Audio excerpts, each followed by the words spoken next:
Assalamualaikum warahmatullahi wabarakatuh. La haula wala quwata illa billahil aliyyil adim. Allahumma sholli ala sayyidina Muhammadin wa ala ali sayyidina Muhammad. Rabbi shrah li sadri wa yassir li amri wahlul 'uqdatam min lisani yafqahu qawli. Ya Fattahu ya Alim, ya Fattahu ya Alim, ya Fattahu ya Alim. Urang neraskeun kana hanca ngalugot matan kitab Sapinah nyata bagian pasal cara nyucikeun najis mugolado sinareng najis muhaffafah. Bismillahirrahmanirrahim. Faslun ari ieu eta hiji pasal al mugoladatu ari najis mugolado tathuru eta bisa suci itu mugolado bisa bai gosalatin ku 7 pirang-pirang kumbahan ba'da ijalati ainiha dina sabada ngaleungitkeun datiahna itu mugolado.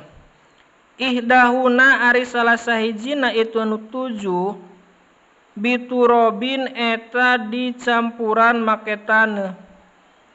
Wal muhaffafatu jeung ari najis muhaffafah tathuru eta suci itu muhaffafah biro'sil ma'i ku ngocorkeun cai alaiha kana itu muhaffafah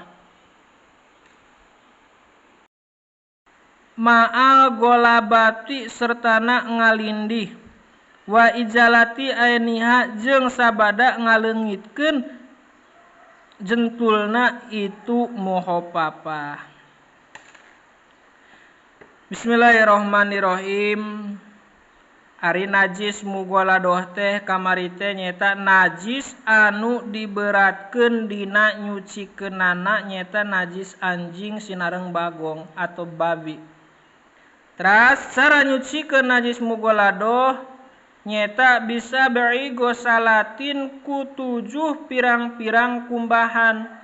Jadi cara nyucikeunana teh nyata ku 7 kumbahan dina sabada ngaleungitkeun jentulna eta najis mugoladoh.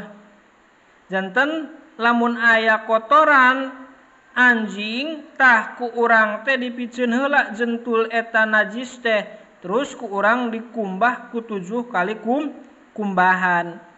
Bari tina anu 7 teh nyata salah sahijina teh kudu dicampuran make taneuh nepi ka kakiruh caina.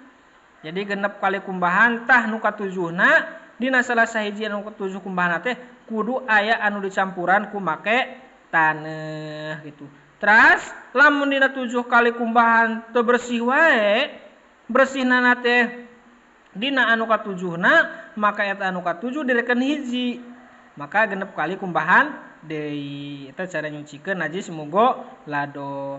Teras cara nyucikeun najis muhaffafah mah nyaeta nyucikeun teh tathuru bi ra'sil ma'i alaiha ma'a golabati wa izalati aniha. Ari cara nyucikeun najis muhaffafah mah nyaeta kamari najis muhaffafah teh nyaeta najis saeukeuna budak leutik anu can nepi umur kana 2 tahun bari budak leutikna teh anu lalaki. Tah cara nyucikeun teh ngan saukur ngocorkeun cai kana eta najis muhaffafah. Ngalindih jadi lamun aya cai kiih budak leutik urang cukup dibanjur ku saember, tapi dina sabada ngaleungitkeun heula datiahna eta najis muhaffafah, dileungitkeun heula dikosod heula tah geus dikosod ku urang kakareun dibanjur ku cai anu loba anu ngalindih kana eta najis muhaffafah. Kanggena domanana insyaallah dina video shortnya. Hapunten bilih aya keterangan anu salah dina logatan bilih aya anu salah sakitu wae mudah-mudahan aya manfaatna wallahu alam. Wassalamualaikum warahmatullahi wabarakatuh.